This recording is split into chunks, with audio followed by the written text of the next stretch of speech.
Liverpool, Inglaterra. 23 de outubro de 2006.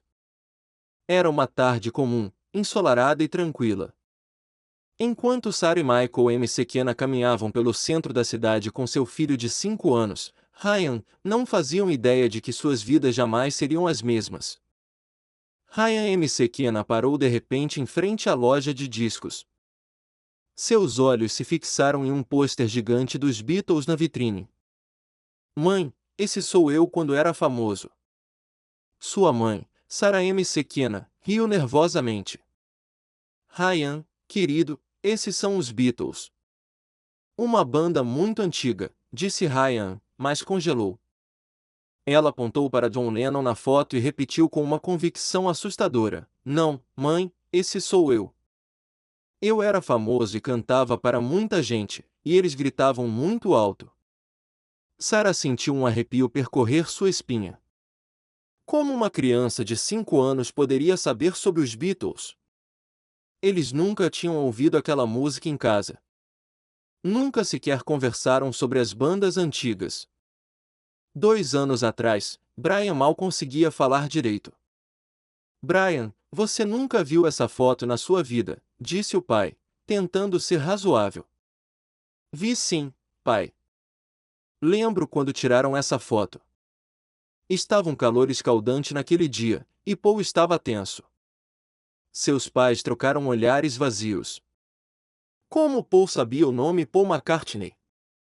Eu posso provar que sou ele, afirmou Ryan com seriedade adulta. Eu sei coisas que ninguém mais sabe.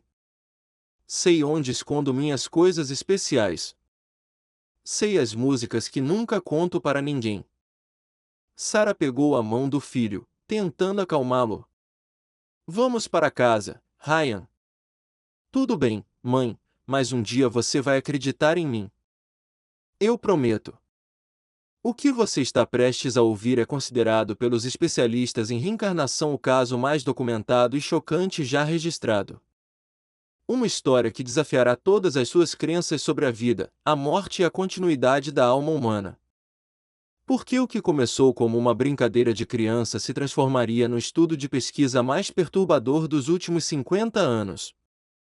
Mas o que Sarah e Michael Mena tinham presenciado era apenas o começo. Nas semanas seguintes, Ryan começou a exibir comportamentos que deixaram seus pais apavorados. O menino de 5 anos começou a cantarolar melodias complexas que nunca tinha ouvido em casa. Quando Sarah perguntou onde ele as tinha aprendido, Ryan respondeu com naturalidade: Eu as escrevi quando cresci. O primeiro incidente realmente perturbador ocorreu durante um jantar em família.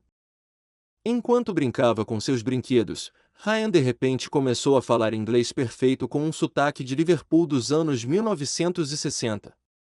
Seus pais o olharam perplexos. Ryan mal conseguia pronunciar as poucas palavras básicas em inglês que havia aprendido no jardim de infância. Eu morava com Yoko em uma casa grande e branca, sussurrou ele enquanto manobrava seus carrinhos de brinquedo. Ela tinha cabelos longos e pretos e sempre usava roupas brancas. Sarah se levantou da mesa, tremendo.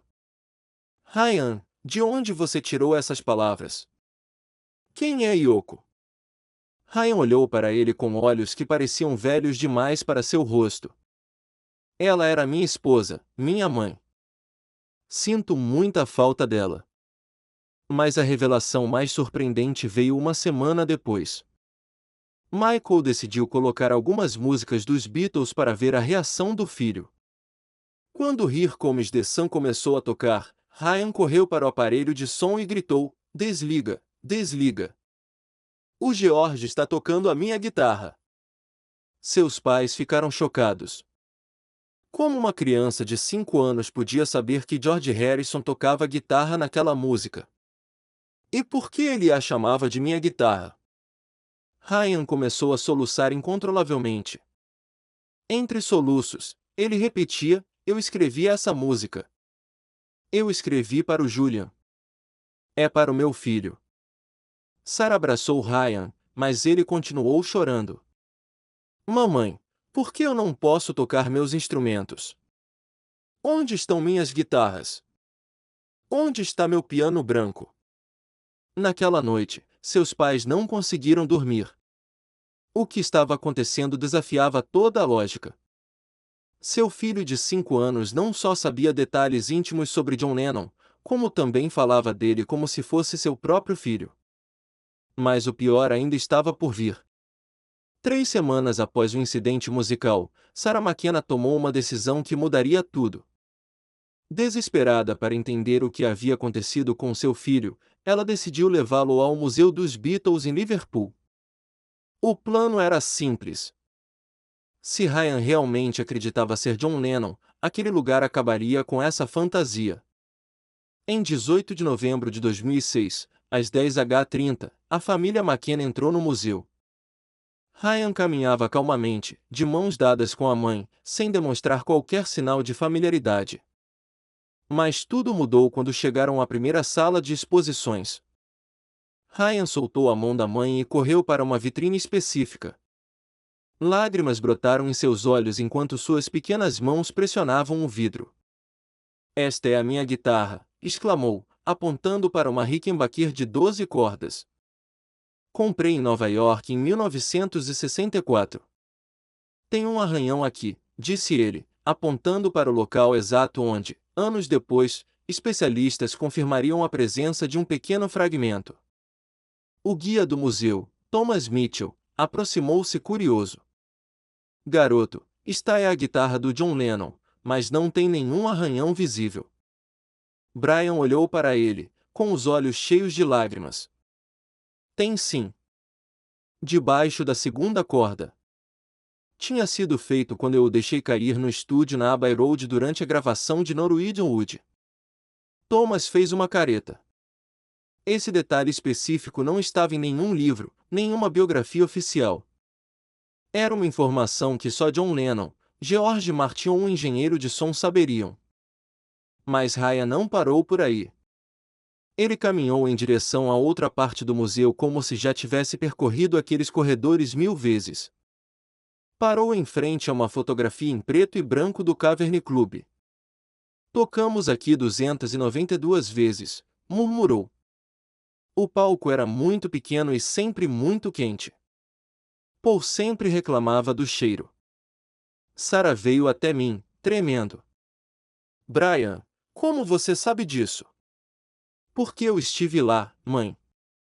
"Olha", disse ele, apontando para um canto específico da fotografia. "Eu sempre deixava minha gaita ali entre as músicas. Pete sempre a carregava para cima e para baixo, e isso me irritava muito." Thomas Mitchell trabalhou no museu por 15 anos. Ele havia memorizado todas as biografias, todos os livros, todos os documentos sobre os Beatles, mas nunca tinha lido nada sobre a gaita naquele canto. "Eu nunca tinha visto essa informação documentada em lugar nenhum." "Garoto", disse Thomas, com a voz trêmula, "você pode me contar mais sobre o Cavern Club?" Brian olhou para ele. Com a seriedade de um adulto, disse: "O banheiro estava sempre interditado e era preciso subir uma escada muito íngreme para sair." Brian Epstein nos descobriu em 9 de novembro de 1961, mas ele já tinha visto o lugar antes. Ele agiu como se estivesse vendo pela primeira vez. Os pais de Ryan e Thomas trocaram um olhar silencioso. O garoto havia revelado informações que nem mesmo os biógrafos mais dedicados sabiam com tanta certeza. Mas a revelação mais chocante ainda estava por vir. 2 dias após o incidente no museu, Menas estava completamente devastado. Ryan começou a acordar todas as noites às 3h17 da manhã. Sua família o encontrava sentado na cama, cantando melodias que nunca tinham ouvido antes. Essas não eram canções conhecidas dos Beatles, eram composições totalmente novas, mas tinham um estilo que lembrava claramente o de John Lennon. Sarah decidiu gravar uma dessas sessões noturnas. O que o gravador captou mudaria tudo para sempre. Ryan cantava Louis Druin, uma canção com uma melodia hipnótica e letras profundamente melancólicas sobre uma garotinha perdida em um jardim de cristal. Embora infantil, sua voz carregava a cadência e a expressividade das primeiras composições de John Lennon. Lucy caminha para casa através de seus jardins de cristal. As flores contam uma história. Michael Mann ouviu a gravação 12 vezes. A composição era complexa, com progressões de acordes intrincadas que seu filho de 5 anos jamais entenderia. Mas havia algo ainda mais perturbador: a maneira como Ryan pronunciava certas palavras, o vibrato em sua voz, os suspiros curtos entre os versos, tudo era idêntico ao estilo vocal de Lennon.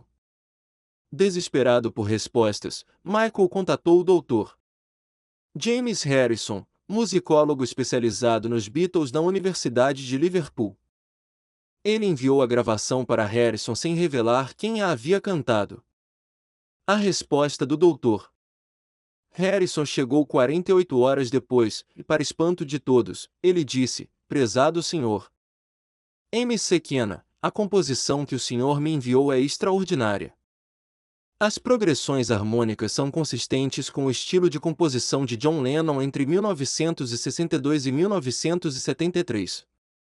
Ainda mais surpreendente foi encontrar referências a essa música em meus arquivos. Na entrada do diário pessoal de Paul McCartney, de 23 de agosto de 1963, há uma anotação mencionando que John estava trabalhando em uma música sobre Lucy e Jardins de Cristal, mas a descartou por ser muito pessoal. Os pais se entreolharam em completo silêncio. Seu filho de 5 anos havia inventado uma música que John Lennon escrevera 43 anos antes, mas nunca gravara oficialmente. Mas isso era apenas o começo. Nas noites seguintes, Ryan cantou mais 4 músicas, cada uma com a mesma sutileza musical e a mesma conexão improvável com o trabalho inédito de Lennon: Strawberry Mini, Julia's Lullaby, Penny Lane Bax e Tomorrow's Yesterday. O Dr. Harrison confirmou ter encontrado referências fragmentárias a todas essas composições nas cartas e diários particulares dos membros da banda. Esse material havia sido mantido em segredo por décadas, e apenas alguns exemplares sobreviveram. Essa era a informação a que o acadêmico tinha acesso. Em seu último e-mail, o Dr. Harrison escreveu: Sr. McCartney, preciso urgentemente saber a origem dessas gravações. O que o senhor me enviou pode reescrever a história da música dos Beatles. Naquela noite, Sarah abraçou Ryan, sentindo como se seu mundo estivesse desmoronando. Seu filho não só acreditava ser John Lennon, como também havia, de alguma forma, tido acesso aos pensamentos e obras mais íntimos do falecido músico. O mais assustador de tudo foi Ryan sussurrar no ouvido dela: "Mãe, ainda me lembro de mais músicas, mas elas são tão tristes. Elas falam sobre como eu vou morrer." O comportamento de Ryan tornou-se ainda mais perturbador quando ele ficou obcecado por Yoko Ono, uma mulher que ele nunca tinha visto. Tudo começou em 2 de dezembro de 2006, quando Ryan acordou às 5h30 da manhã, soluçando incontrolavelmente. "Onde está Yoko? Por que ela não vem me buscar? Ela prometeu que estaríamos sempre juntos", repetia ela, soluçando. Sarah tentou acalmá-lo, mas Ryan estava inconsolável. "Ela tem cabelos longos e pretos e sempre usa vestidos brancos. Ela mora na nossa casa grande, com muitas janelas. Por que ela não está aqui comigo?" Seus pais se entreolharam, ansiosos. Brian nunca tinha visto uma foto de Yoko, não havia discos, livros ou documentários dos Beatles em sua casa. Como ele poderia descrever a viúva de John Lennon com tantos detalhes? Mas a coisa mais arrepiante aconteceu naquela mesma tarde. Ryan sentou-se no chão do quarto com giz de cera e papel e começou a desenhar. Em 45 minutos, ele havia criado um desenho detalhado de um apartamento que sua família não reconheceu. Ele desenhou uma sala enorme com janelas do chão ao teto, um piano de cauda branco no centro, plantas penduradas por toda parte e uma cama redonda com lençóis brancos. "Esta é a minha casa com Yoko", declarou Ryan, apontando cada detalhe. "O piano está ali porque consigo ver o parque dessa posição. A Yoko sempre se senta nessa cadeira quando eu toco", disse ele, apontando para um canto específico. Ali está o equipamento onde gravamos Double Fantasy. Michael pegou o desenho com as mãos trêmulas. O nível de detalhe era impossível para uma criança de 5 anos. Havia perspectiva, proporções precisas e certos elementos arquitetônicos desenhados com uma exatidão impressionante. Naquela noite, enquanto Ryan dormia, Michael pesquisou online o apartamento de John Lennon e Yoko Ono no edifício Dakota. O que ele encontrou o deixou sem palavras. As fotos reais do apartamento eram exatamente como Ryan as havia desenhado. O piano branco na mesma posição, as enormes janelas com vista para o Central Park, as plantas suspensas, até mesmo a cama redonda com seus lençóis brancos. Cada detalhe combinava perfeitamente, mas havia algo ainda mais perturbador. Brian havia desenhado uma pequena mesa em um canto que parecia um equipamento de gravação. Michael investigou mais a fundo e descobriu que John e Yoko haviam montado um estúdio de gravação caseiro naquele mesmo canto do apartamento para trabalhar em Double Fantasy. No dia seguinte, Ryan fez algo que deixou sua família apavorada. Na sala de espera do dentista, ele encontrou uma revista antiga com uma pequena foto de Yoko Ono no canto. No instante em que a viu, Ryan se jogou sobre ela, a abraçou contra o peito e começou a chorar. Sou eu, mãe. Você pode ligar para ele? Diga que o Ryan está aqui. Diga que o John está esperando por ele. A recepcionista do consultório odontológico olhou para eles ansiosamente enquanto Ryan beijava a foto repetidamente e murmurava: Sinto tanta saudade de você. Por que você não vem me buscar? Você prometeu que nunca mais nos separaríamos. Sarah pegou Ryan no colo e saiu correndo do consultório. No carro, seu filho continuou a chorar. Ele está chateado, mãe. Ele está chateado porque achou que eu tinha ido embora para sempre, mas eu estou aqui. Estou esperando por ele. Naquela noite, Ryan disse algo para sua mãe que o deixaria sem dormir por semanas. Vamos para casa amanhã, né, mãe? Vamos para Nova York procurar a Yoko. Ele precisa saber que eu voltei. 3 semanas depois, na véspera de Natal de 2006, a família McEnany tomou a decisão mais difícil de suas vidas. Compraram 3 passagens aéreas para Nova York com suas economias. Não era uma viagem de lazer, eles estavam desesperados por respostas. Ryan não parava de chorar desde o incidente no consultório do dentista. Ele perguntava todos os dias quando eles voltariam para casa para buscar Yoko. Mental e emocionalmente exausta, sua família decidiu que a única maneira de acabar com esse pesadelo de uma vez por todas era levá-lo ao edifício Dakota. O voo de Liverpool para Nova York durou 8 horas. Ryan permaneceu em silêncio durante toda a viagem, olhando pela janela. De vez em quando, ele murmurava: Estamos quase em casa, ou a Yoko vai ficar tão feliz em me ver. Mas quando pousaram no aeroporto JFK, algo aconteceu que deixou sua família completamente perplexa. Ryan, que nunca tinha estado em Nova York e nem sequer visto um mapa da cidade, começou a dar indicações precisas ao taxista. Pegue a FDR Drive até a Rua 79, depois vire à esquerda na Central Park West. A nossa casa fica na Rua 1 West 2nd. O taxista, um senhor chamado Giuseppe, virou-se surpreso. Ei, rapaz, como é que conheces tão bem Manhattan? Moras aqui? Sim, respondeu Ryan com frieza. Moro naquele prédio alto com colunas. Tem uma entrada grande em arco e há sempre uma multidão de pessoas lá fora a tirar fotografias. Giuseppe olhou para os pais pelo retrovisor. O teu filho descreveu o edifício Dakota na perfeição. São turistas como os Beatles. Sarah mal conseguia sussurrar. Durante os 45 minutos de viagem, Ryan continuou a contar-lhes detalhes sobre a cidade. Tem os Strawberry Fields, comentou ele quando passaram perto do Central Park. Eu e a Yoko costumávamos passear lá. Ela gostava de manhã porque havia menos gente. Quando o táxi parou em frente ao edifício Dakota, Ryan pulou e correu em direção à entrada principal. Suas mãozinhas tocaram os arcos de pedra, sussurrando: "Estou em casa. Estou em casa." Michael pagou o taxista com as mãos trêmulas. Juspe aproximou-se e disse baixinho: "Senhor, sou taxista em Nova York há 30 anos. Já levei milhares de turistas ao edifício Dakota, mas nunca vi ninguém reagir assim. Seu filho conhece esta cidade como se tivesse vivido aqui a vida toda." Sarah aproximou-se de Ryan, que estava parado em frente à entrada do prédio, chorando. "Mãe", disse ela, com a voz trêmula, "por que não posso entrar? Esta é a minha casa.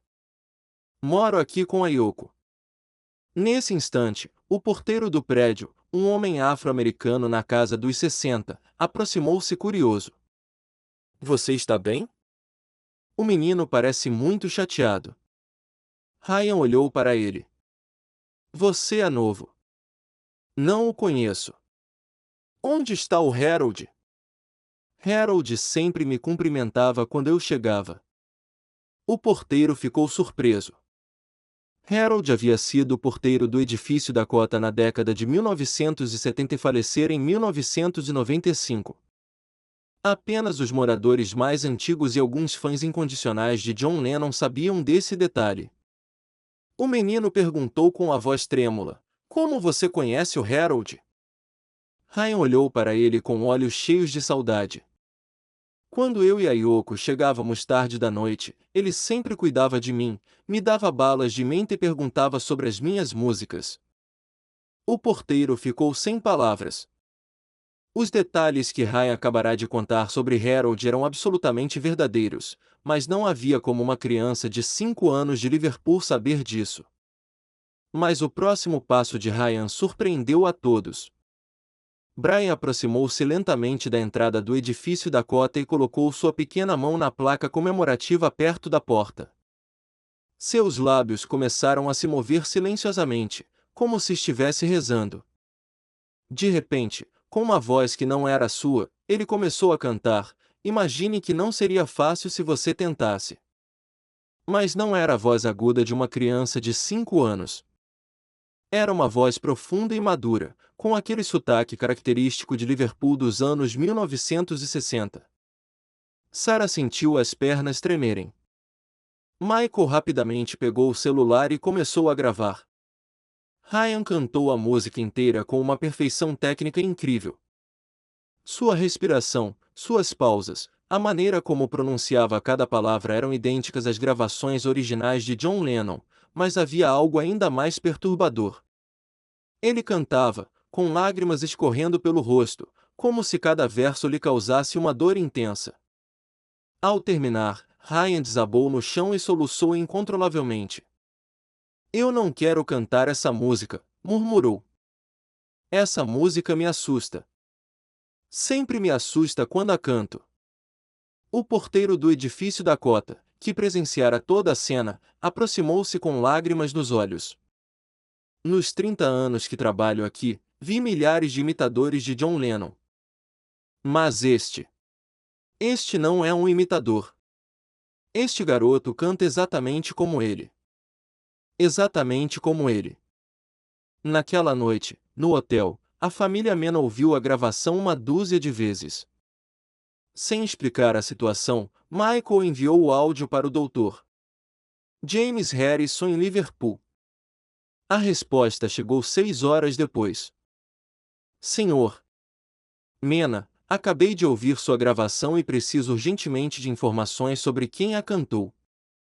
A gravação foi analisada espectrograficamente e a estrutura vocal é idêntica às gravações de John Lennon de 1971. Mas há algo ainda mais perturbador. A interpretação emocional da música é idêntica à versão que Lennon gravou em seu apartamento no Dakota em 1980, 2 semanas antes de sua morte. Essa gravação nunca foi lançada e existe apenas uma cópia nos arquivos particulares de Yoko Ono. Sarah leu o e-mail com as mãos trêmulas. Seu filho não apenas cantava como John Lennon, em seus últimos dias, ele cantava como ele, com uma melancolia arrepiante e evocativa. Na manhã de 26 de dezembro de 2006, Ryan acordou gritando às 4h17. Sua família correu para o quarto do hotel e o encontrou sentado na cama, coberto de suor frio, com os olhos arregalados de terror. Mãe, ele sussurrou, com a voz trêmula. Sonhei com aquele homem de novo. O homem que ia me machucar. Sarah sentou-se ao lado dele. Ryan, querido, foi só um pesadelo. Não foi um pesadelo, mãe, foi uma lembrança. Ryan abraçou a mãe, tremendo. Um homem gordo com óculos grossos. Ele tinha um livro na mão e queria que eu autografasse, mas os olhos dele estavam cheios de raiva. Michael aproximou-se, ansioso. Ryan, que livro era aquele? Era o meu livro.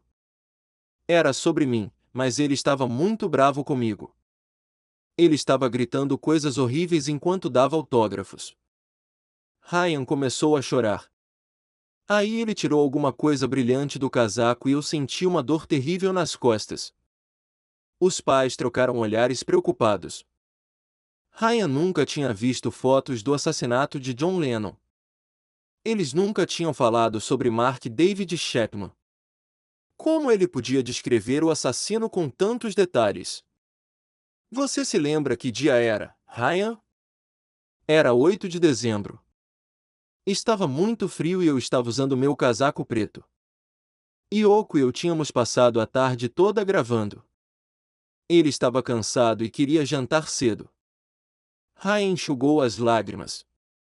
Eu disse a ele que primeiro precisava dar autógrafos para um fã que estava esperando lá embaixo. Sarah estremeceu. Os detalhes de Ryan coincidiam perfeitamente com os relatos documentados do último dia de John Lennon. Mãe, aquele homem vai vir atrás de mim de novo. Eu não quero que ele me machuque. Eu só quero estar com a Yoko e tocar minhas músicas. Michael pesquisou na internet informações sobre o dia 8 de dezembro de 1980. O que ele descobriu o deixou sem palavras. Ryan descreveu cada detalhe do assassinato com uma precisão assustadora: a hora, o local, a descrição física de Chapman, o livro O Apanhador no Campo de Centeio. Até mesmo o fato de Lennon ter gravado com Yoko naquela tarde. Ryan perguntou ao pai, com a voz trêmula: você se lembra de mais alguma coisa daquele dia? Brian olhou para ele com os olhos cheios de tristeza. Lembro-me de beijar Yoko e dizer que a amava antes de descer para dar autógrafos. Eu tinha a sensação de que algo ruim estava para acontecer, mas pensei que fosse apenas imaginação minha. Ele fez uma pausa e sussurrou: eu gostaria de ter ouvido aquela voz que me disse para não descer. 3 dias depois, o impossível aconteceu. Graças às conexões do Dr. Harrison em Liverpool, Menas conseguiu um encontro com Yoko Ono em seu apartamento no edifício Dakota. Yoko, agora com 73 anos, concordou em se encontrar com o menino depois de ouvir gravações das músicas perdidas de John. Em 29 de dezembro de 2006, às 15 horas, a família McKenna entrou no apartamento que Ryan havia esboçado com uma precisão arrepiante meses antes. Ryan caminhava com uma imobilidade como se já tivesse percorrido aqueles corredores 1000 vezes. Quando viu Yoko esperando por ele na sala de estar, Ryan congelou. Lágrimas encheram seus olhos e ele sussurrou com a voz embargada: Yoko, meu amor, sinto tanta saudade de você. Yoko, que até então se mostrará tão cética, sentiu as pernas tremerem. O jeito como Ryan a olhava, o tom de sua voz, a compaixão em seus olhos, era como John a olhando nos últimos dias de sua vida. Ryan se aproximou lentamente e pegou as mãos de Yoko nas suas. Por que você está tão triste? Eu consigo ver nos seus olhos. Você tem chorado muito desde que eu fui embora. Lágrimas começaram a escorrer pelo rosto de Yoko. Ninguém jamais havia falado com ela daquela forma em 26 anos. Ninguém jamais havia captado a profunda tristeza que ela carregava com tanta precisão. Você ainda tem seu piano branco?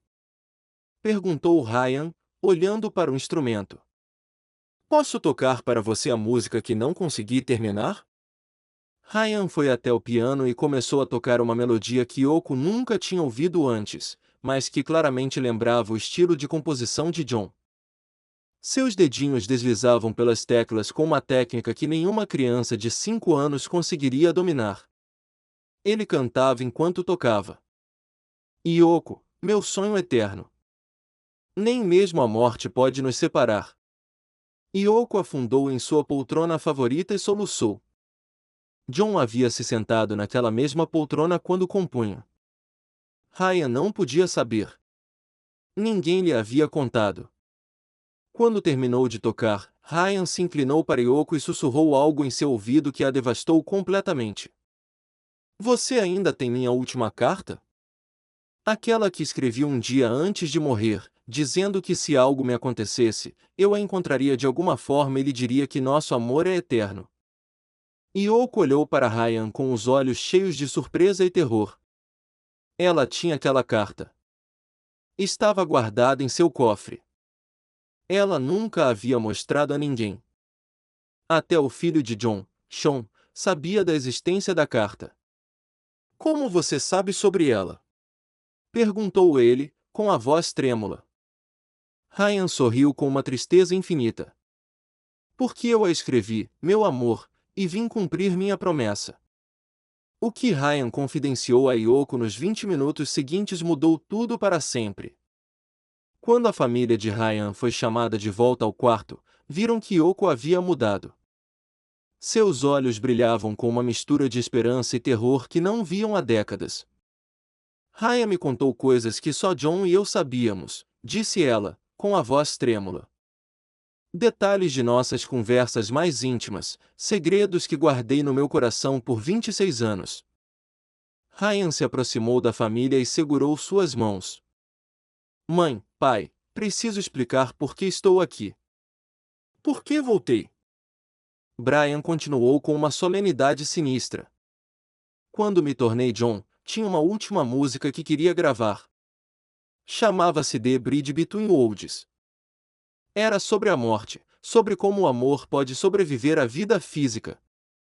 Seria meu presente de despedida para a humanidade. Ele se aproximou do piano novamente e começou a tocar uma melodia de beleza transcendental. Sua voz, agora totalmente a de John Lennon, preencheu o apartamento. A música durou 4 minutos e 17 segundos. Quando terminou, Ryan se virou para todos os presentes. Esta música precisa alcançar o mundo. Esta é a minha mensagem final. Foi por isso que voltei, para completar o que não consegui terminar. Yoko se aproximou de Ryan e o abraçou como se ele fosse a coisa mais preciosa do universo. John, meu John, quanto tempo você pode ficar comigo? Ryan olhou para ele com olhos cheios de amor e tristeza. Não vai demorar muito, meu amor. Sinto que esta experiência está chegando ao fim. Mas antes de você ir, quero que me prometa uma coisa. Esta música precisa ser gravada e compartilhada com o mundo. É o meu legado final, a prova de que o amor verdadeiro nunca morre. Após 3 meses, Ryan McKenna deixou de se lembrar de ser John Lennon. As memórias foram se apagando gradualmente, e ele finalmente voltou a ser um menino de 5 anos de Liverpool. Mas a ponte entre mundos foi gravada e lançada profissionalmente. Tornou-se um dos fenômenos musicais mais extraordinários da história moderna. Yoko Ono disse, eu vivi com John por anos. Eu conheci a alma dele mais profundamente do que qualquer outra pessoa no mundo, e posso afirmar com certeza que, por um período inexplicável, Ryan Mena foi a reencarnação do meu marido, declarou ela publicamente. Cientistas, musicólogos e especialistas em fenômenos paranormais ainda não conseguem explicar como uma criança de 5 anos poderia acessar as memórias, o conhecimento e as habilidades de John Lennon. O que eles sabem é que estão testemunhando o caso de reencarnação mais documentado e comprovado da história moderna. Agora um adolescente comum, Hayamena ocasionalmente acorda cantarolando melodias que não se lembra mais de ter aprendido e sente uma saudade inexplicável de uma mulher chamada Yoko e do apartamento em Nova York que um dia considerou seu lar.